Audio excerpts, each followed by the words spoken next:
What's up everyone, I'm CallumOnToast, and in today's video I'm going to be showcasing possibly the rarest Pokemon in the entire game, a level 50 100% IV Shadow Cowboy hat Snorlax in action in the Open Master League. I think this Pokemon was only available from Grunts during GoFest last year, but obviously Shadow Snorlax is one of, if not the rarest Pokemon you can get from Grunts, so it's very likely that most of you never even came across one, let alone a hundo. Now these battles were submitted to the channel by ex-Boston, Jamie Finn's favourite battler, due to the insane triple shadow lines that he runs, and this one's no different. He's pairing his Snorlax with another hundo shadow in the form of Hippowdon and rounding out the team with Shadow Mewtwo. Ex-Boston also loves to submit bonus battles with even spicier picks, so make sure you stick around until the very end of the video. But with that being said, let's get into the question of the day. What do you think is theoretically the rarest Pokemon in the entire game? Now this Pokemon might be so rare that it actually doesn't exist in game, not a single person has this Pokemon, but it is technically possible to obtain. Let me know in the comment section down below, and with that being said, let's get into the battles now. Alright, so going into the first battle, we lead Shadow Snorlax into Rayquaza. Now this is a fairly neutral matchup. We're actually going to save swap into our Shadow Mewtwo. Obviously we've got Hippowdon running Ice Fang, which would absolutely destroy the Rayquaza, so potentially hoping the opponent would swap out, but instead they're going to stay in, tank the Side Strike here. We're also going to tank the Breaking Swipe, and it's going to be a simultaneous KO. Both Pokemon going down at the exact same time, if you don't know what simultaneous means, but we are now going to come in with the Hippowdon. The opponent's got a Shadow Apex Ho-Oh in the back. But do they know about the Rock Weather Ball? Typically, you might run Body Slam on the Hippowdon, but Weather Ball nearly one-shots the Ho-Oh. The opponent is actually just going to concede the match there, and we're able to take that game. So going into the next battle, once again, another Dragon and Flying type Pokemon. This time, we're actually going to choose to stay in with our Snorlax. We do barely outpace them because the opponent is probably going to go for the Superpower, or at least they should build up to the Superpower before throwing. We're going to call a bait though, either that or just happy to let Snorlax go down, but the opponent does bait with the Dragon Claw, and they also don't throw straight away, so we go for a second Body Slam. Body Slam is going to grab a shield advantage, and the opponent not going to commit to the full Dragon Breath farm down. Honestly, I don't think they quite would have got there anyway, so Dragon Claw will be taking out the Snorlax, but we can easily snipe them with the Shadow Hippowdon, and the opponent's got a Metagross in the back, so we're looking pretty good. We can go straight for a Scorching Sands. Scorching Sands is going to do huge damage if the opponent lets it go through, but they do use their final shield, and at this point they're going to overfarm quite considerably. We're happy to let Hippowdon go down, and hopefully Shadow Mewtwo won't get walled by a Dark type in the back, because that's pretty much our lose condition if they've got a Dark type in the back, but it's double steel. It is the very common triple non-legendary team with Dragonite, Excadrill, and a Metagross, but we can safely go for a double shield full farm down because Shadow Mewtwo will be earning CMP up against pretty much everything in the Open Master League. There are a handful of Pokemon that do have a higher attack stat, but typically Shadow Mewtwo will be winning CMP, certainly up against a Metagross, and Shadow Ball takes out the Metagross, and we're able to take that game.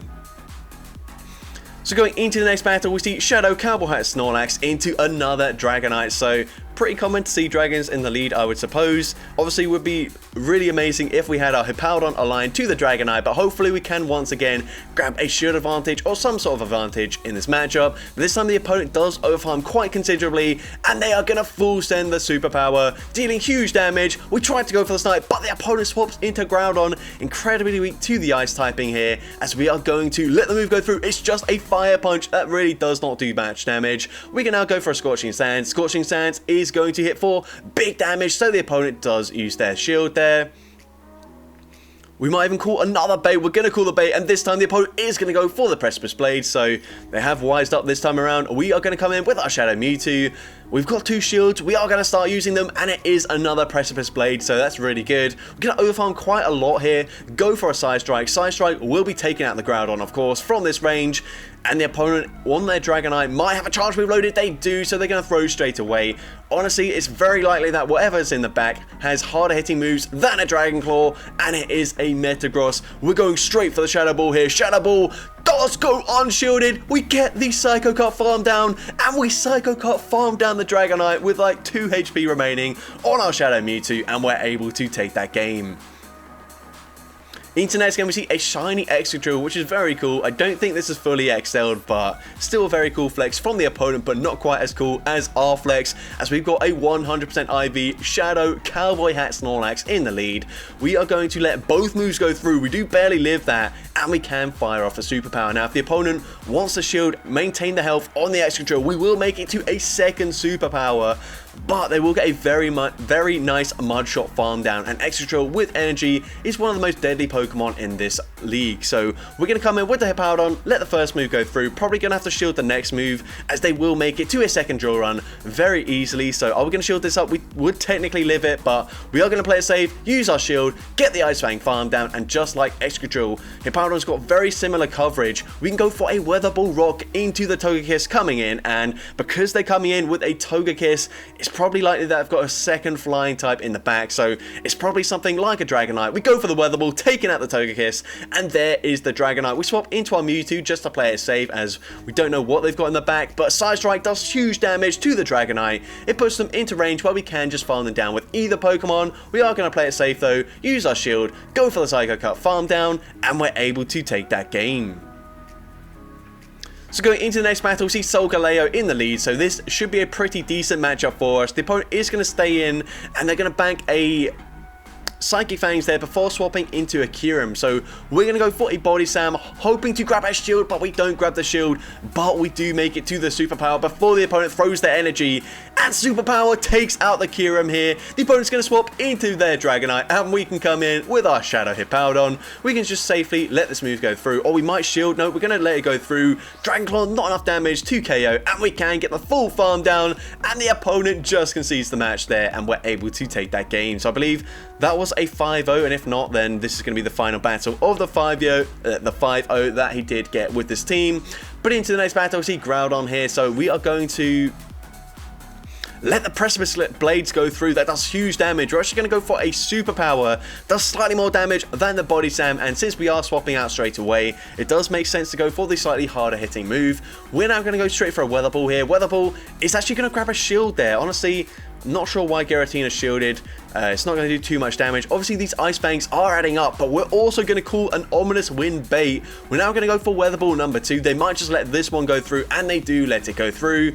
But honestly, we can just let this move go through, come in with our Snorlax, and get the farm down. But they bait once again. We get them incredibly low with the Ice Fang damage. But we come in with the Snorlax. They still get off another charge move, but I think it's just another Ominous Wind. So we can let it go through. And let's see, the opponent's going to come in with a Dialga. We tried to make it to a charge move, but we're not able to get there. They got the full Dragon Breath farm down, and this is actually not that great for us. We are not running Focus Blast, so unfortunately, I don't believe Shadow Ball would be enough damage to take them out. The opponent swaps there, trying to catch the move. We do overfarm just a little bit, going for the Side Strike, but we need to make it to 3 Side Strikes here, because I don't believe Shadow Ball will be enough damage to take them out. But we do grab that final shield. Is a Shadow Ball enough damage here? It's going to be very close. Can we get the KO? No, we are barely not able to do so, and that was actually even closer than I thought it was going to be. But unfortunately, Shadow Mewtwo just barely missing out there, and we do lose that game.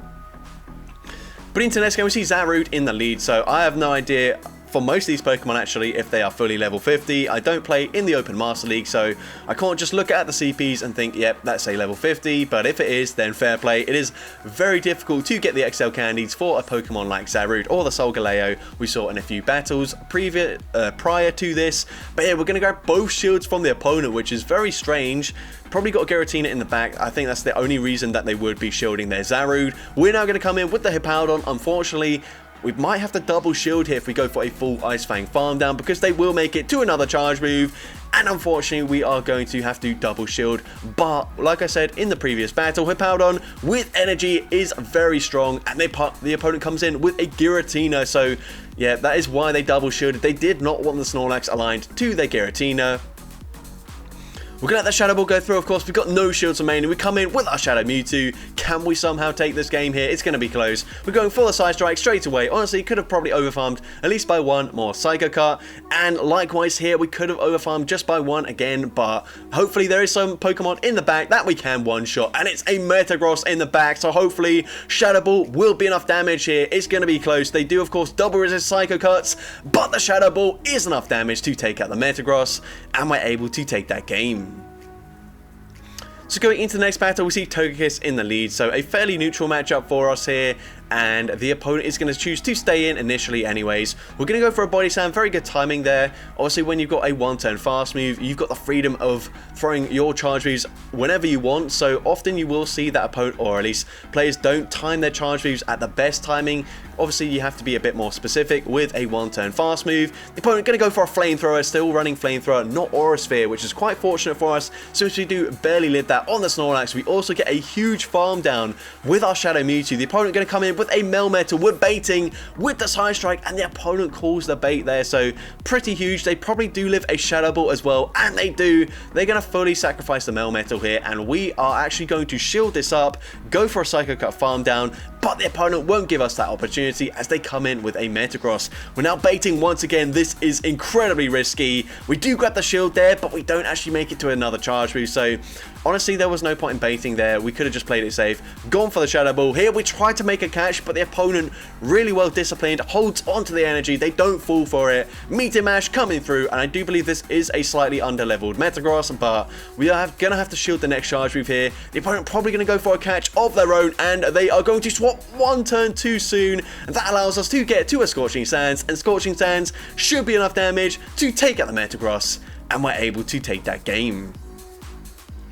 So going into the next battle, we see Snorlax into Mewtwo, so a pretty good lead matchup for us. The opponent swaps into a Yveltal, so we should be swapping into Hippowdon, but possibly reading that they've got like an ABB style team with double flying in the back that Hippowdon might be better suited against, but honestly, Yveltal is going to do very well up against Mewtwo and Snorlax, so yeah, I'm very... well, not sure why we didn't swap out straight away there, but we come in with the Hippowdon eventually. They go for another Oblivion Wing, and they are barely able to make it to another charge move, so definitely should have swapped out sooner there. Could have got the farm down, wouldn't have needed to use a shield, but also I guess we needed to wait for the opponent to throw on our Snorlax, otherwise we'd have had to use a shield anyways.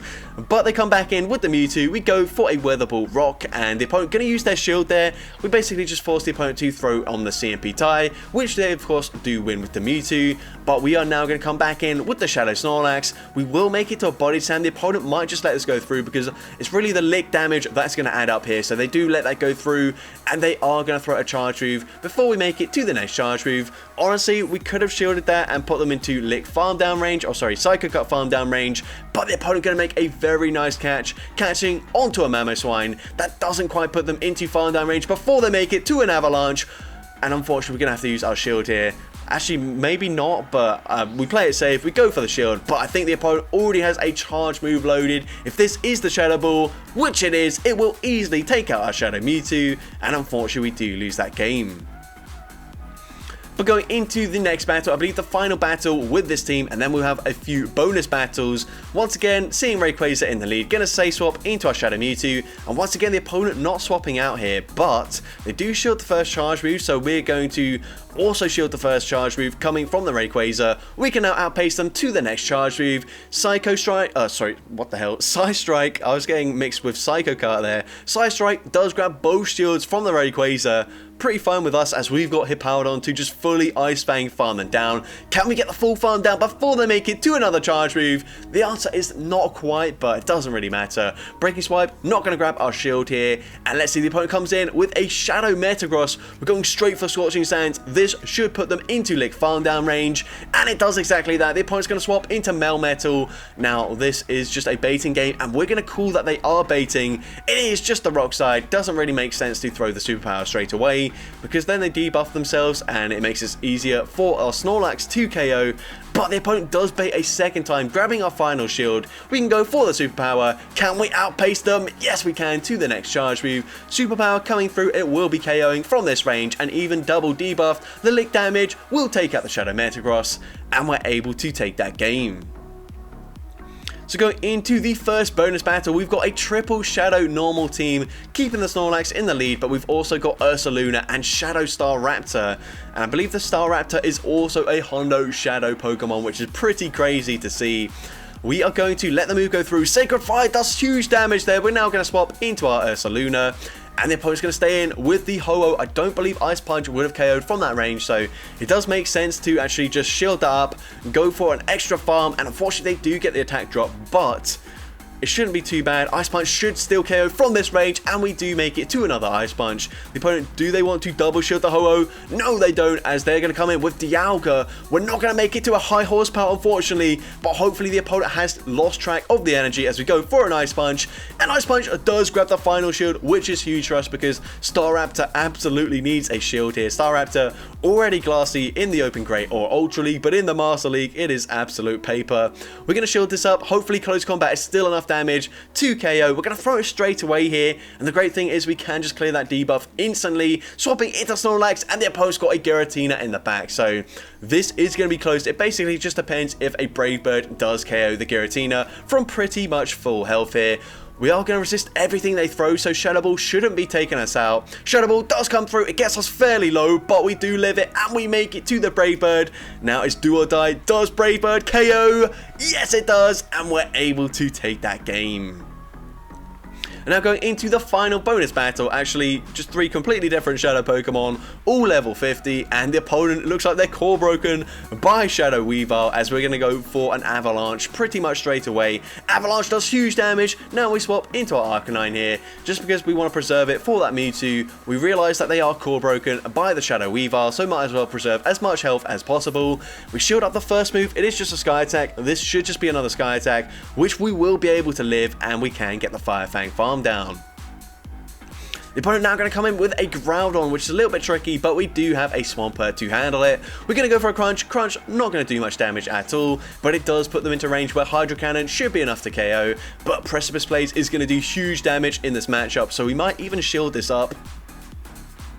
We are going to shield. It is the Precipice Blades, and they're going to swap into Mewtwo. We're going to try and make a catch here, and the opponent ends up throwing the Side Strike anyways. That is very strange, because that's double resisted. We can easily live it, and we can go for a foul play now. And if the opponent overfarms, we will make it to a second foul play. The opponent getting greedy with the energy. They might even go for a full Psycho Cut farm down. So this is going to be really close. If they get the farm down, it is game over, but the opponent not able to get the farm down. Weavile hanging on, going for the foul play, taking out the Mewtwo, and we've got a Hydro Cannon loaded to throw into the Groudon, so the opponent just concedes the match there. So that's going to be it for today's video. If you did enjoy it, please make sure you leave a like, leave a comment letting me know, and as well, don't forget to respond to the question of the day if you haven't done so already. And if you want to see more content like this in the future, make sure you hit that subscribe button and turn on post notifications. That way, you'll be notified whenever I upload a new video. But with that being said, thank you all so much for watching today's video, and I hope you have a great rest of your day.